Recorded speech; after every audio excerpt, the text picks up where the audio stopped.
Josh Paunil, PhillyMag.com, jumps on board with that and more, Josh. Yesterday, Doug says he's going to play. Today, they cut him. The Eagles don't look too good here, do they? No, I mean, that's something that I thought was interesting was, we just talked to the players, I want to say, just 45 minutes, an hour ago, maybe a little more.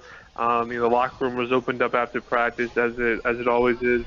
And the hot topic was Josh Huff being released. And the players almost universally described it as shocking just because of what you said. They thought yesterday the message from the team was, okay, this happened, we're going to move forward. And so now, a day later, for him to not only be punished, but for him to be cut from the team was very surprising to very many players. Is that because of the precedent that had been set with Nelson Aguilar, Nigel Bradham on multiple occasions? Does that have anything to do with their surprise? Perhaps. I think the biggest element or the biggest reason they're surprised is just because yesterday Doug Pederson seemed to indicate that, perhaps discipline will come at a later date, but, he's going to play Sunday. His role in the team hasn't changed. So I don't think it was necessarily the precedent that was set with, Nigel Bradham's to arrest. I think it was just that yesterday the Eagles sent the message, yes, this guy made a mistake, but we're moving forward with him in our camp. Josh Paunil, PhillyMag.com. He writes, shocked Eagles reflected Josh Huff being cut. He also writes the story explaining why the Eagles cut him. So, first off, is this a classic case of Howie Roseman not talking to Doug Pederson before he went out to talk yesterday? And number two, shouldn't have Howie Roseman talked before Doug Pederson went out there yesterday like a sacrificial lamb? Yeah, I mean, there was definitely some type of communication breakdown, and this does not reflect well on Doug Pederson at all, because to be honest with you, it just seems that, we already know that, Howie Roseman is the guy in charge, but it only kind of furthers the narrative that Doug Pederson is kind of out of the loop and not in on these decisions. You have him come out yesterday, talk about how he wants to be a father figure to these guys, put some love on them, I think were his words. And then, you cut the guy the next day. It doesn't exactly seem like Doug had a firm grasp on what was going on. And if he did, then they really made a mistake with making sure he didn't convey that. I mean, there was some type of breakdown. Obviously, we don't know because Howie was very vague in his press conference today, didn't really want to answer many questions, get into specifics. So we don't know if, maybe after Doug talked yesterday, did the Eagles learn more information? Howie wouldn't, answer that specifically. They didn't, explicitly say, okay, well, this was the part of this was the one thing that Josh did that kind of pushed us over the edge to release him. So the fact that Howie was so vague today when addressing the media doesn't really help Doug's cause. Josh Paunil with us. And, Josh, we did hear a lot today. It was the right thing to do for our football team. We felt it was the right thing to do for our football team, the right thing to best interest of the organization, as he did dance around some hard questions, including the timing of when they got together, who made the decision ultimately, and then also, are you buying what Howie Roseman is saying about whether or not Josh Huff had a gun on the premises? To be honest with you, that's something that can't really answer with any certainty because, Josh Huff said yesterday that he didn't have a gun or that he didn't drive directly from the Eagles facility to the bridge where he was pulled over, and then he later told ESPN that he picked up the gun somewhere on the way.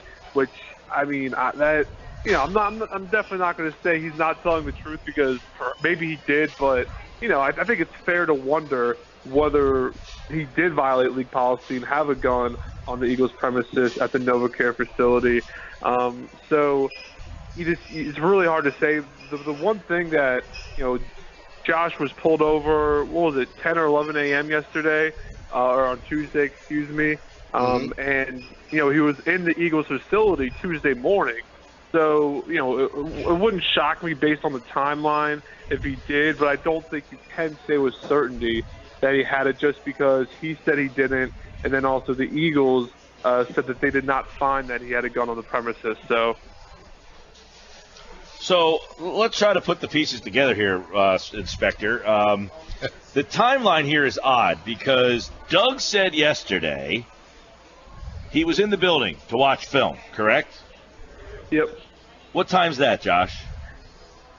He didn't give a time on that. He just said that he was at the facility in the morning watching game film. He didn't give a specific time on that. Okay, so it's got to be, let's say, somewhere between 7:30 and 10, right? I think that's a fair timeline. Okay. Huff lives on the Jersey side, correct? Yes. Okay. So he's in Philly. He gets pulled over on the Walt Whitman Bridge at 11 o'clock in the morning.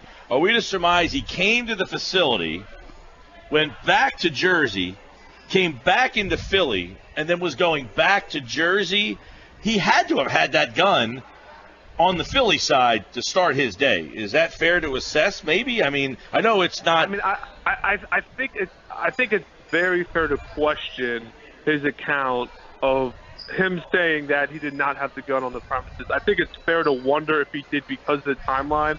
But again, especially with this being a legal matter and just being so sensitive, you can't say with certainty that he had. Now, I understand if people question what he's saying. But you just can't go as far as to say he definitely had it on the Eagles' premises.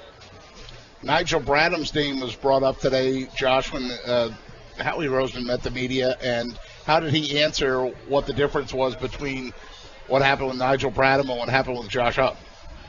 Well, I mean, that's another question that he didn't get into specifics on. He said the circumstances are very different, but that's all he said. And so you have Nigel Bradham, who had not one but obviously two run-ins with the law of the alleged assault back in July before training camp. And then also when he brought the loaded gun into the airport back in the beginning of October during the bye week or right after the bye week. So Howie said they were very different, but he didn't explain how they were different.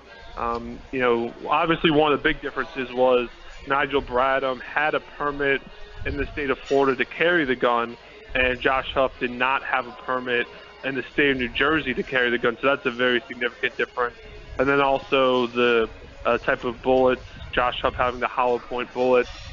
So there are differences, but it's not as if Nigel Bradham, carrying that loaded gun to the airport was the only incident he had. Just a couple of months prior to that, he allegedly assaulted a hotel employee in Miami, and he's being charged with a felony, and his court date's coming up in January. So he kind of danced around that question in terms of diving the specifics as he did with most other questions.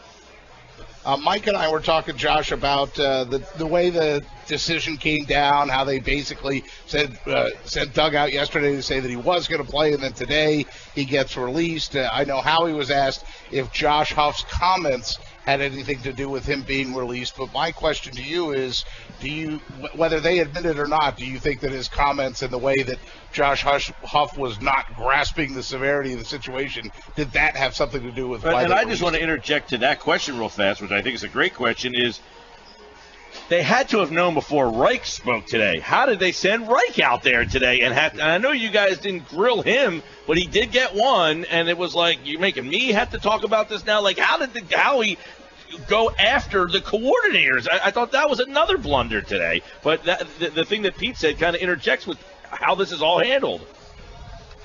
Yeah, I mean, that is something. I think it's fair to say that yesterday, to bring out Howie before Doug, and just have Howie address the situation. Obviously, he's the one that's the de facto general manager, the guy that's ultimately making these personnel decisions.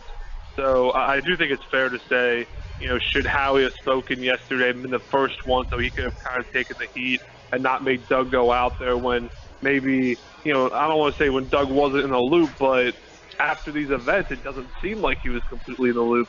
But also going back to what Pete asked about if Josh Huff's comments yesterday had anything to do with, maybe the release today. I definitely think that they weren't thrilled with what Josh Huff said yesterday, but I don't think that had any influence on him actually being released or being cut. But yeah, I don't think they were very happy though with the comments that he made. But no, but as I said, I would be pretty surprised if that had any influence on their decision to release him today. All right, Josh Paunil, Birds 24/7 at PhillyMag.com. Oh, yeah, there is a football game to be played. Hey, Doug, is there a football game? Yeah, there's a football game. Don't we play the Giants? Dom, help me out over here. All right, there is a football game, and it's one of the things we love to break down with Josh as he looks at that all-22. But because of the Huff stuff, there hasn't been as much attention on this football game. But I do want to get your take on, after watching the all-22 stuff, some of your observations for the offense, which is seemingly getting a lot of the attention, specifically the lack of downfield shots. Is it overblown? Is there something to be said that? Is this on Wentz? Is this on the receivers not getting open? How do you break down the problems down the field? Yeah, well, I think the conservative nature, I guess, or the conservative criticism of the Eagles not taking a ton of shots downfield, I guess I just disagree with that, specifically against the Cowboys, just because the Cowboys ran a lot of cover 2 where they had 2 safeties over the top, and they gave the Eagles yardage underneath. I mean, the Eagles several times were able to move the ball consistently down the field. They weren't moving the ball in chunk plays, but it was still consistently getting first down after first down. So they scored 23 points, but they left several points on the board. It had nothing to do with play calling. You have early in the game, I want to say, the first drive, Nelson Aguilar dropped the pass on 3rd down inside the red zone. If he catches that, maybe he can get the first down, and they score a touchdown instead of a field goal on that drive. On the second drive, you have Carson Wentz underthrowing or just having a bad throw to Darren Sproles on a screen. That could have potentially gone for a huge gain and really given them a big play to give them a little jump start on offense. Instead, Carson Wentz throws it on the ground, and they have to punt. Then you have on another drive, Dorial Green-Beckham committing offensive pass interference, and then Wentz getting sacked. So I really don't think much of it had to do with play calling. I do think it's fair to question some of the decisions Doug Pederson made, like not taking the timeouts at the end of the game and not kicking the field goal instead of punting the ball late in the 4th quarter. But specifically with the play calling, especially in the first half, I thought it was generally pretty good. Josh Paunil with us. One big thing, and Frank Reich lost in the Huff stuff today. Frank Reich spoke and kind of admitted that Zach Ertz and Wentz are really not on the same page. And is it something that they need to get on the same page? Is Zach Ertz getting open? Yeah, that's the thing is Zach Ertz, he's doing a good job of running his routes. And you talk about, wanting to get the ball downfield. Well, Zach Ertz is one of those guys, down the middle, down the seam. He's a guy that can get you those chunk plays and get you 20, 25-yard gains because he is that big body, that athletic receiver, really a receiver in a tight end's body with how crisp his route running is and how he understands the leverage and getting open. So Zach Ertz has gotten open, but Carson Wentz just hasn't been able to find him. And to be honest with you, I think part of it is a product of something that isn't talked about much anymore. But Carson Wentz has only been practicing with the first-team offense for about 2 months now. People talk all the time about how important training camp and the offseason is with developing chemistry and communication. I think that's part of the reason Ertz and Wentz aren't on the same page right now because they haven't been practicing together for very long. So, last year, particularly towards the end of the season, Zach Ertz turned into kind of a security blanket for Sam Bradford. Maybe even if Ertz was later in the progression, Sam Bradford knew, okay, well, on this route, I know Zach Ertz is going to beat his guy. So even though maybe he'll be my second or third read, I feel comfortable just, going to him and getting that yardage because I know he'll beat his guy because of my familiarity and chemistry with my teammates and these guys that I'm throwing the ball to. That's something that Wentz hasn't really been able to establish yet just because he hasn't had that much time. 2 months in the NFL, to develop chemistry and all that isn't that much, especially for a rookie quarterback. So, Josh, that's the offensive side of the football. How about on the defensive side? What kind of game plan does Jim Schwartz need to dial up and come up with this week? How are the Giants different than Dallas? Good question. One thing that, now that you bring it up, they really couldn't be too much more different because the Cowboys obviously love to run the ball, love to pound you, and then they have Dak Prescott in that offense just work off of that. And that's a big reason Dak has been so successful this season, is because that run game has worked so well. It's really opened things up for him in the pass game. Well, the Giants, they're a very heavily pass team. And one thing the Giants do actually is they'll throw short 4 or 5 yard passes that act as de facto run plays because their run game isn't very good. So you'll see a lot of Eli Manning getting the ball out of his hands quickly and just getting the ball into Odell Beckham Jr.'s hands or other guys and just try to get them in situations where they can make plays after the catch. So you go from a run-heavy team to a pass-heavy team. And so it'll be very interesting because the last couple of weeks, Jim Schwartz has blitzed much more than, kind of his reputation of what he's done in the past. But this week, I think a big part of it obviously will be how quickly can that front four generate pressure without the Eagles sending additional blitzers or pressure from the linebacking group or from the secondary. And speaking of that front four, if I'm reading the injury reports correct, there's a chance that Benny Logan might be back for this one? Yeah, I mean, he's been limited the last today and yesterday, I believe, with that groin injury. I think it's entirely up in the air, though. Maybe Doug will give us more clarity tomorrow. On Friday mornings, Doug is usually pretty good with kind of giving estimates of whether guys will play or not. But you'll probably see Benny Logan listed as questionable in the injury report, I would imagine, with that groin injury. I think a lot of it will have to do with how he's feeling at the game time on Sunday. Just, when he goes through the warm-ups and he goes through drills, how's that groin feeling? So he's a guy that definitely could play, but it's far from certain at the same time. And was he a noticeable loss last week? No Benny Logan in there? Did they significantly miss his contributions?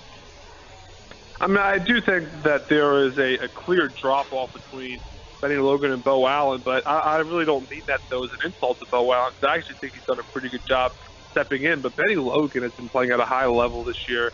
Really impressed me with transitioning from the 3-4 to the 4-3.